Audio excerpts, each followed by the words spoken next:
Buenas noches aquí en Colombia, buenos días en India. Nosotros somos Bueno, estudiantes de séptimo semestre de la Escuela de Enfermería de la Fundación Universitaria Juan N. Corpas.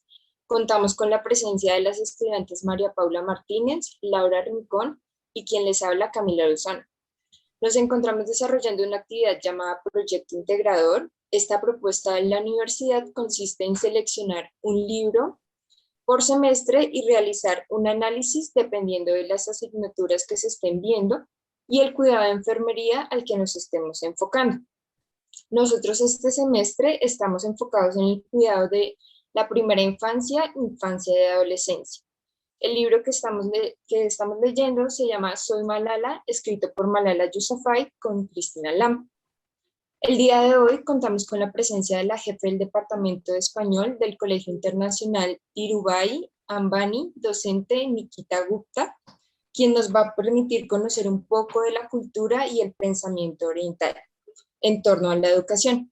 Le damos paso para que nos cuente quién es y a qué se dedica.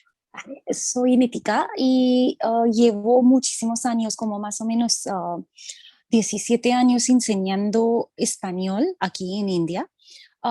He terminado mis estudios en India, los estudios en un colegio indio y después empecé a estudiar en la universidad y también empecé a estudiar español en la universidad. Así que después de terminar todo, me dieron la oportunidad de enseñar español y sí que desde y siempre he enseñado español en un instituto primero y después en el colegio de Irvine.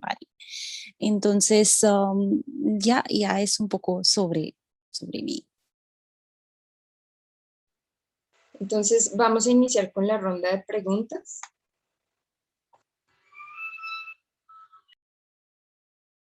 Hola, mucho gusto. Mi nombre es María Paula, como ya le he dicho anteriormente. Encantada. Entonces, la primera pregunta es, ¿cómo es el sistema educativo en India?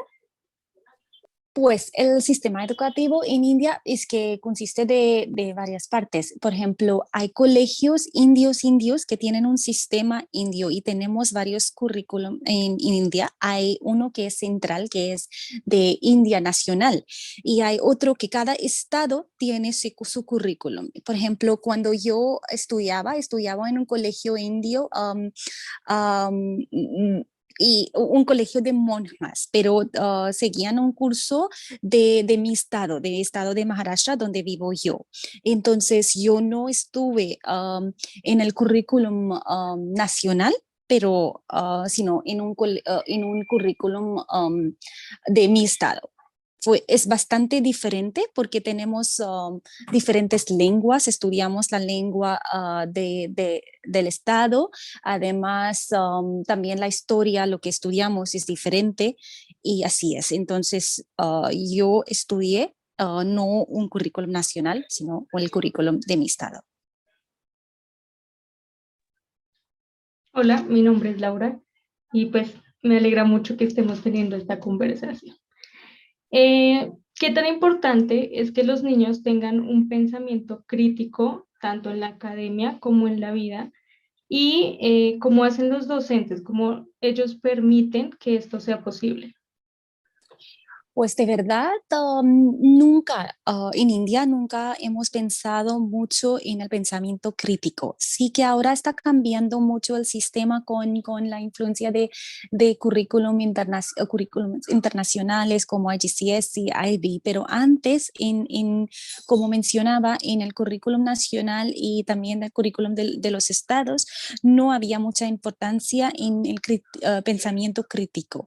Por ejemplo, yo no conocía ese tipo de pensamiento, no tenía mucho conocimiento de esto. Entonces, ahora sí que están cambiando, pero el sistema de currículum nacional no tampoco tiene mucho, no, todavía no, nada. Entonces, para los docentes tampoco no tienen habilidades para desarrollar ese tipo de pensamiento para los niños. ¿Por qué crees que no se le da importancia al pensamiento crítico en la educación? Es que el sistema aquí es más aprender de memoria, aprender lo que está escrito. Es más, viene del sistema británico. Es más aprender directamente de los libros y no pensar tanto, no analizar, no... eso es mi opinión, puede ser diferente, pero eso es lo que yo he visto durante estos años de educación en India. ¿Cómo influye el género en la dinámica de asistencia y participación? ¿Se tiene en cuenta más a los hombres que a las mujeres o es equitativo? Pues eso también es que siempre la educación para las mujeres fue algo que no, es que los padres no daban mucha importancia a la educación de las mujeres. Por ejemplo, en particular en mi caso también, me casé a los 18 años, y entonces mis padres no estaban pensando que tengo que terminar mi carrera y eso. Entonces eso pasaba, ya está cambiando mucho, pero pasaba mucho con las mujeres que no tenían tanta um, eh, no sé, tantas posibilidades de hacer cosas diferentes o educación también. Y cada vez había más niños que niñas en los colegios, haciendo cosas, también carreras más después de primaria. Hay colegios con niños y niñas y hay colegios solamente para niñas y niños. Yo estudié, por ejemplo, en un colegio solamente para chicas y mi hermano, por ejemplo, en un colegio solamente para chicos. Educación con niños y niñas es que antes muchos padres no mandaban a las niñas con los niños a estudiar. Es que teníamos ese concepto que las niñas deben estar separadas de los niños. Pero ahora ya está cambiando muchísimo, especialmente en las ciudades grandes. En los pueblos sigue el sistema de los niños tienen más derecho a educación que las niñas. Las niñas tienen que trabajar en casa, tienen que casarse temprano. Eso es ese concepto que todavía existe en los pueblos.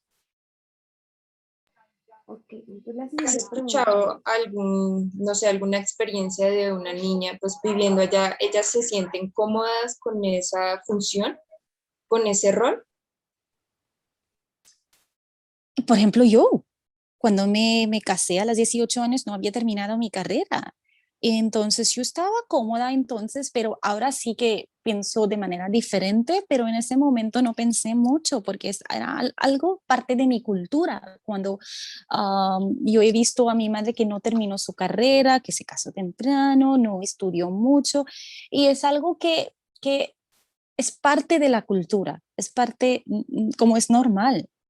Ahora las mujeres están cambiando y también como cada vez que hay más madres educadas, es que está cambiando la situación para sus hijas.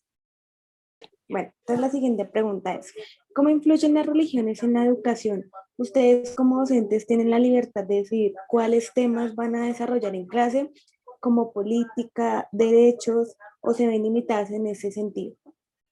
Depende del tipo del colegio, pues, por ejemplo, cuando hay colegios hindús, hay colegios urdús y hay colegios católicos. Entonces, por ejemplo, yo estuve en un colegio católico y nos enseñaban todo sobre la religión católica, pero yo sé que hay colegios y todavía hay colegios hindús que enseñan la religión en el colegio y no pueden hablar de otra religión, solamente pueden hablar de esa religión y no está permitido hablar de cosas sobre otras religiones y otras costumbres tampoco.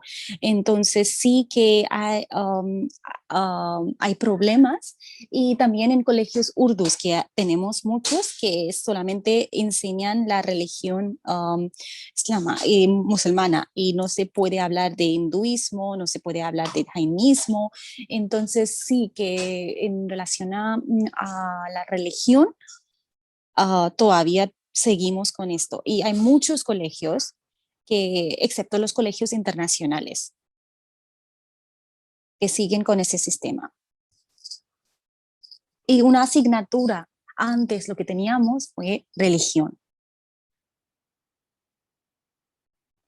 ¿Y qué otras barreras crees que se interponen o que tienen los estudiantes y docentes en la India al acceder o sí, al acceder a la educación? No entiendo tu pregunta exactamente. ¿Qué quieres preguntar?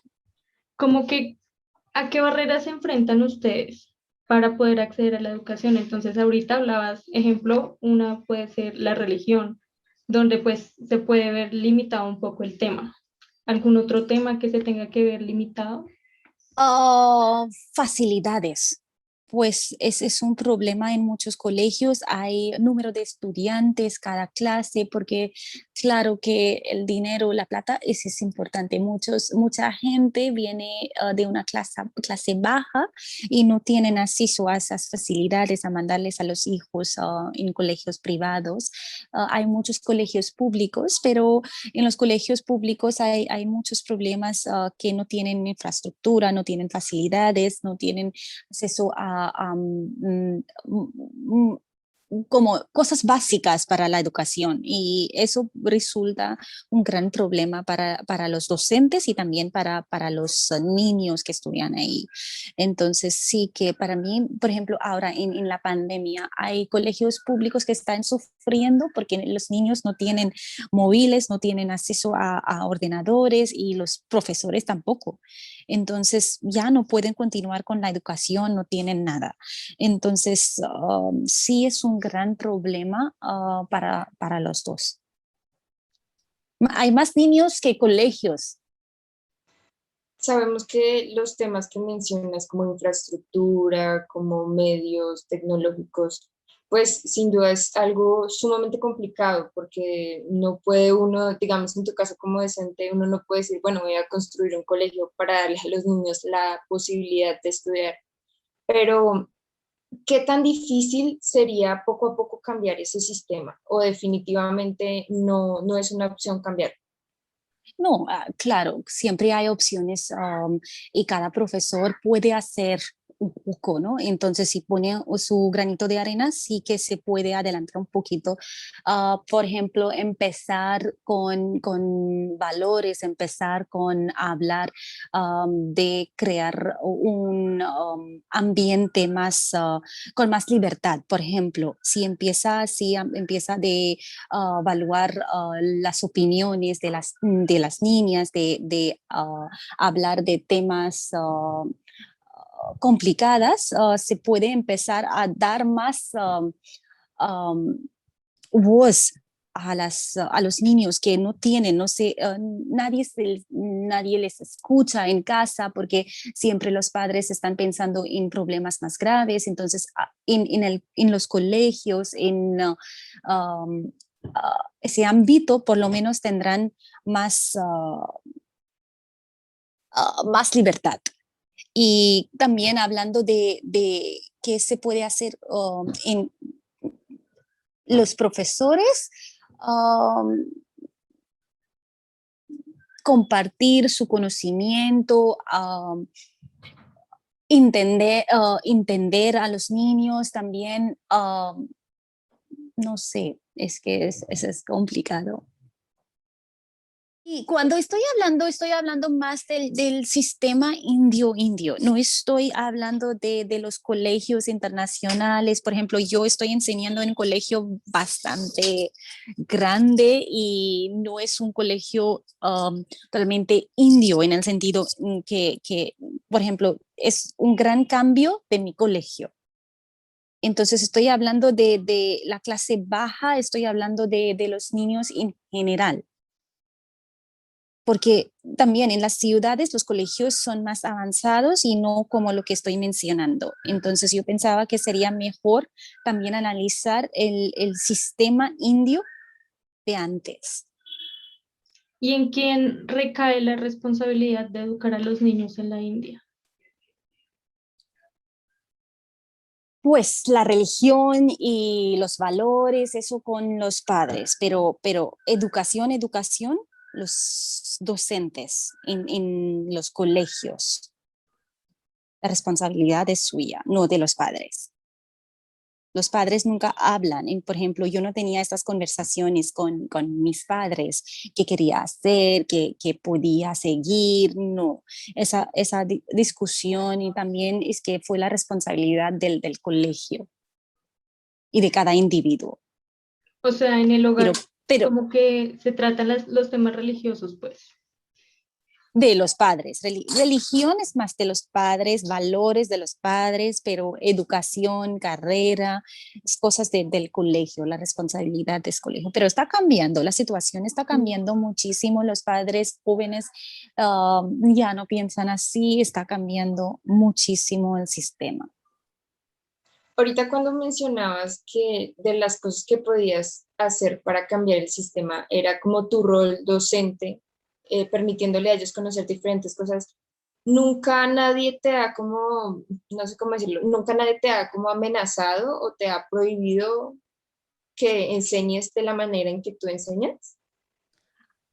Pues mi situación es diferente porque no, en el ámbito donde enseño yo, no hay problemas, no, es que hablamos de casi todo en las clases y también como profesores, por ejemplo, yo cuando estudié en España, no, cuando regresé tampoco, no, y yo podía hablar con todo, nadie me ha amenazado, a mí no, pero en los colegios públicos no está permitido. Hay que tener cuidado de lo que hablas y todo. Entonces, en mi caso, no es un problema. Se podría decir que en los colegios públicos al docente le dan como que toda su guía escolar, o sea, todo lo que Ya, puede hacer y decir. ya, es casi así. Ok. Por último, ¿qué haces tú como docente para transformar la realidad de esos niños? Pues a mí me encanta hablar con mis estudiantes sobre la vida, compartir mis experiencias, compartir sus experiencias, hablar de la vida en general, ver las cosas de diferentes perspectivas, también hacerles ver el mundo como es. Entonces, no solamente India y la situación de India, por ejemplo, también enseñó español y por eso hablamos muchas veces de las diferentes culturas, de la cultura española, la cultura hispana. Entonces, yo tengo más oportunidades de explorar diferentes perspectivas y eso lo hago muchas veces en clases y también me encanta escucharles, hacerles investigar, porque yo no tenía estas oportunidades de investigación, de pensar crítico, eso no, entonces yo muchas veces intento hacerles hacer estas cosas. Y el colegio es bastante abierto, entonces nunca he tenido problemas. Y como es un colegio para la clase alta, más o menos, entonces los padres también, que estos niños vienen de esas familias que donde se puede tratar de cosas complicadas y sí tienen ese conocimiento también. Y el rol no es todo mío, entonces los padres están involucrados en el proceso de educación. Creo que mencionas algo muy importante y es permitirles a los niños poder construir su propia realidad y poder expresar lo que ellos son y lo que ellos sienten. Siento que es un pilar fundamental para que ellos vean el mundo pues como en realidad es y como ellos quisieran vivirlo. Exactamente, y Eh, comparar y ya, pensar. sí. Nitikia, te agradecemos un montón No, por el tiempo que dispusiste para estar con nosotros, para respondernos las preguntas. Muchas gracias porque hablaba yo con alguien hoy y ella me contaba que era muy importante conocer culturas diferentes a las de nosotros, visiones diferentes a las de nosotros y compartir en espacios, así sea por medios tecnológicos, pues no sé si algún día en la vida real te veamos, pero agradecemos muchísimo el no, hecho de de que nuevo. estés aquí. No, fue un placer, de verdad, me encanta mi cultura, me encanta mi país y siempre es un placer hablar de la cultura del país. Entonces, no, es un placer, de verdad. Y sí, un día sí podemos vernos, sería un placer también. Muchas gracias a todas. Muchísimas gracias a ti por responder las No, preguntas y por sacar también un poco de tu tiempo y tener como disposición. De verdad, muchísimas no. gracias. Buena suerte a vosotras. Muchísimas gracias. Gracias, Elisa. Y muchas gracias también a Elizabeth por permitirnos tu contacto. Muchísimas gracias, Nitica, por toda la información que les diste a las chicas. Cuando ustedes me pasaron las preguntas, yo dije, ok, no, para esas preguntas tal vez yo no soy la persona más apropiada para responder porque desconozco mucho la realidad de lo que es el sistema educativo indio y dije, ok, una persona india seguramente les puede dar toda esa información. Sin embargo, yo tengo la perspectiva de ser la parte externa y de ver desde mis ojos, desde mi perspectiva como colombiana, por ejemplo, habiendo trabajado en diferentes partes del mundo, me permite comparar qué es India y por qué India funciona de esa manera, qué tiene bueno India y qué podría cambiar. Entonces, como Nitika lo mencionó, efectivamente el sistema está cambiando y siento que ha evolucionado muchísimo, pero hay una gran diferencia, hay una brecha gigantesca entre lo que se considera como local y lo que se considera como internacional. No se puede comparar lo que pasa en nuestro colegio. En nuestro colegio, por ejemplo, la enseñanza es abierta, nosotros podemos hablarles a los niños de cualquier tema, no hay ningún tipo de restricciones de que esto se hace, no se hace, desarrollamos pensamiento crítico en los niños, todo lo que podemos, lo que Nitika mencionó, les abrimos los ojos al mundo, a que puedan valorar el mundo, pero también que puedan valorar su propia cultura, dándose cuenta de que la cultura india es preciosa, pero también hay miles de culturas por descubrir, pero eso solamente pasa en el contexto internacional. Cuando nos vamos al contexto nacional, el colegio de nosotros, por ejemplo, tiene los dos programas, entonces, a pesar de que nosotros no trabajamos con el programa nacional, tenemos compañeros que trabajan en el programa nacional y escuchamos cosas de lo que pasa en el programa nacional y obviamente es un sistema muy diferente. O cuando tenemos niños que vienen del sistema nacional y se unen al sistema internacional. Entonces son niños, por ejemplo, absolutamente memorísticos, niños que se memorizan un libro completo y te pueden responder de memoria todo lo que está en ese libro, pero cuando tú le preguntas o le pides que analice, entonces allí el chico no puede hacerlo. ¿Por qué? Porque son habilidades que no se han desarrollado. ¿Por qué? Porque al sistema no le interesa que el niño haga eso. ¿Qué quiere el sistema?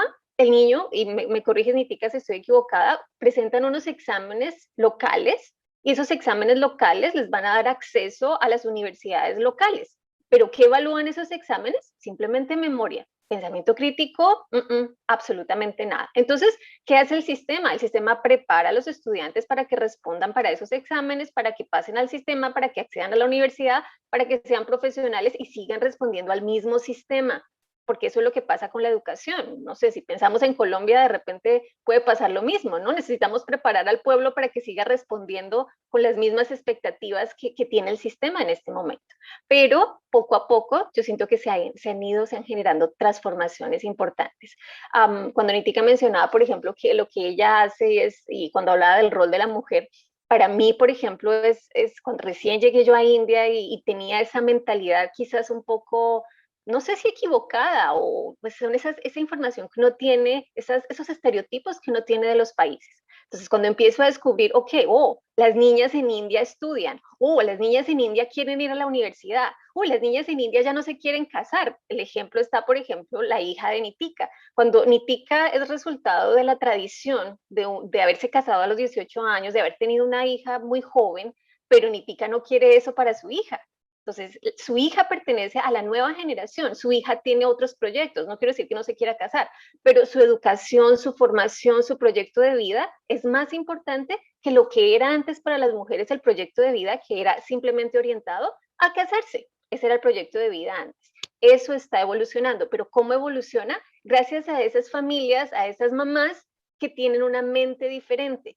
Entonces, no todas las mamás son producto de esa nueva mente. Entonces, hay mamás que siguen creando o siguen educando a sus hijas para que reproduzcan el mismo sistema. Entonces, para que se casen, para que tengan hijos y para que sigan cumpliendo su rol de mamás.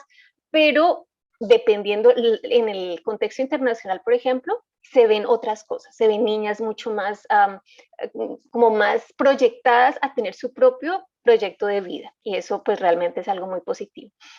Yo diría que India es una mezcla de muchísimas cosas. India es una mezcla de cosas muy positivas, pero también es una mezcla de mucha, ¿cómo se llama eso? Hay demasiadas desigualdades, demasiadas.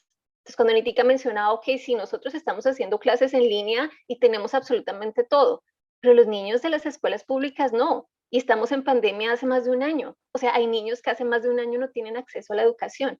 Y eso, ¿quién hace algo al respecto? No, pues nosotros somos privilegiados, entonces a nosotros eso no nos afecta, a nosotros eso no nos importa. Pero cuando nos ponemos a pensar, ok, pero ¿y qué hacemos para ayudar a esos niños? Entonces, por ejemplo, en el colegio, si pensamos qué hacemos nosotros, nosotros tenemos CAS, los niños hacen CAS, CAS es un programa de servicio social. Entonces, algunos colegios internacionales intentan ayudar e intervenir en colegios públicos para darles acceso a los niños pues, a otro tipo de cosas. Es interesante cuando uno compara. Algo parecido a lo que pasa en India del aprendizaje memorístico pasa también en China. Los chinos son expertos memorizando cosas. ¿Y por qué? Nuevamente, porque pasa lo mismo que en India. El sistema es competitivo. Entonces, hay que presentar exámenes. Si yo soy la mejor en esos exámenes, eso me va a dar acceso a la educación en el país. ¿Por qué? Porque no tengo dinero para ir a También, estudiar. Elisa, es población, ¿no? Claro, exacto. Es que es disponibilidad de facilidades, de todo, porque cada uno no se puede tener todo. Ya, en India y en China la obsesión de los niños por las notas, por los resultados, es algo salvaje. Pero Nitika lo acaba de mencionar. ¿Por qué? Porque es que hay demasiada gente. Y entonces si yo no soy la mejor, no voy a tener un cupo en la universidad y no voy a poder tener acceso a lo que yo quiero. Un ejemplo de esto es que tenemos las mejores universidades en India. IIT, IIM son muy, muy buenos, casi mejores como IIT es casi, tiene el nivel de MIT. Muchas personas dicen que una persona que ha estudiado en IIT tiene casi la misma inteligencia que MIT, pero lo que pasa, ¿cuántas personas pueden entrar? Es casi, no sé, ni 0.0001%. Entonces, es más fácil ir al extranjero y tener oportunidades ahí que aquí en India. Entonces, es un gran problema en India, la población y la disponibilidad de oportunidades. Como colombiana, cuando llegaste a India, ¿qué fue lo más difícil para ti, o sea, para adaptarte al sistema? ¿Qué fue lo que dijiste, Dios mío, esto me cuesta un montón, pero que por obligación tenías que hacerlo? En mi caso, honestamente, India nunca fue un choque para mí. Fue un poco difícil adaptarme en caso, por ejemplo, hablando del sistema educativo, a adaptarme a la obsesión de los niños, por ejemplo, por las notas. Entonces, que si había un resultado, que me falta un punto, que por favor, que si me lo puedes subir, o sea, eso al comienzo fue un choque, pero después que entendí el porqué y dije, ok, vamos a intentar encontrar el punto medio en donde ustedes entienden que para mí las notas no son importantes y yo entiendo que para ustedes lo son. Entonces, intentemos como mediar eso, pero en otros aspectos de a nivel de adaptación de India, no, pero la razón es porque en mi caso India siempre había estado dentro de esos destinos que quería conocer, entonces yo llegué con una mentalidad muy abierta. Hay muchas cosas que chocan de India cuando uno llega, las diferencias sociales, creo que fue algo de lo que más me chocó, el salir a la calle y ver gente durmiendo en la calle, o ver gente no sé, que no tiene las mismas oportunidades que otras personas. Entonces, cuando yo comparo el multimillonario que lo tiene todo y que su casa es un edificio de 28 pisos, con la persona que está afuera y no tiene que comer, eso a mí me rompe el corazón. Creo que quizás fue una de las cosas más difíciles de ver y de aceptar, porque al final no puede hacer uno nada. ¿Okay? No puedes cambiarle la situación a las personas. Aparte de eso, no, aparte de eso, India es un lugar mágico. India es un lugar que te enseña a valorar muchísimas cosas, que te enseña a descubrir muchísimas cosas de ti. Entonces, si a alguien le debo yo, a un lugar le debo yo toda la parte del descubrimiento espiritual, es India, definitivamente. Entonces, todo lo que tiene que ver con la idea, por ejemplo, de religión. Entonces, cuando nosotros en Colombia pensamos existe una religión y somos católicos y todos tenemos que ser católicos, pero cuando tú llegas acá y te das cuenta que es un país con muchísimos habitantes y que hay muchísimas religiones, no sé cuántas habrán en total, las desconozco, pero que la gente puede vivir en armonía y que se respetan esas diferencias y que mi amiga puede ser hindú y aún así tenemos una buena relación. Creo que nosotras mismas en el colegio, una de mis amigas es hindú, mi otra amiga es jain, mi otra amiga, y entonces yo digo, wow, somos de diferentes religiones y no por eso somos diferentes y no por eso no podemos entendernos. Entonces, todo lo que India tiene para regalarle a las personas, para hacerlas mejores seres humanos, es admirable. Este es uno de los lugares, creo que quizás uno de los lugares que más ha marcado mi vida positivamente como persona y como profesora. Trabajar con estudiantes indios, creo que de todos los estudiantes con los que yo he trabajado con estudiantes colombianos, estudiantes chinos, estudiantes de Hong Kong, estudiantes de Dubái y estudiantes indios. Ya, esa es toda la población con la que he trabajado y los mejores estudiantes que yo he tenido son los estudiantes indios. No solamente por lo inteligentes y lo juiciosos y responsables que son, sino por lo buena persona que son. Las personas indias, creo que eso es una de las cosas más lindas. Las personas indias son hermosas, las personas indias son cálidas, las personas indias, lo pudieron ver con mi amiga, con Nitika, siempre por parte de los indios nunca vamos a tener un no. Siempre hay un sí, lo podemos hacer o sí te puedo ayudar, así no puedan hacerlo, siempre están dispuestos a ayudarte de alguna manera. Entonces creo que es como la calidad humana que existe en India es incomparable, honestamente. Sí, pues voy a rescatar, todo lo que dijiste es sumamente importante, voy a rescatar una palabra y el respeto. Cuando tú entiendes o sea, que respetar las cosas del otro te permite convivir, es algo sumamente importante. Pues Elizabeth y Nitika, muchísimas gracias porque estos espacios nos permiten, o sea, como romper todas esas ideas negativas y malas que nos ponen las redes, que nos ponen los medios, todas esas cosas que tenemos en la cabeza desde aquí, o sea, saber que por medio de estos espacios y por medio de esta conexión lo podemos reestructurar de una manera Me muchísimo más gustaría, positiva. Camila, perdóname, me gustaría añadir algo importante desde el sistema de educación en India. Entonces, si hablas de la educación también y la importancia del docente en la vida de una persona india es muy importante, porque antes, si ves nuestra historia, es que siempre había padres que mandaban, porque no podían enseñar, es que no tenían la educación ni tenían el conocimiento, y mandaban a sus hijos, especialmente los niños, a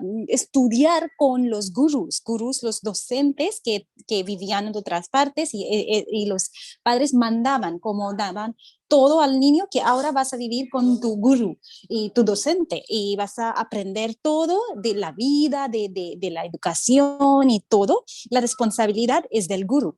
Y por eso es que viene que el gurú es como Dios. En la tradición de India es que la importancia de un docente es enorme.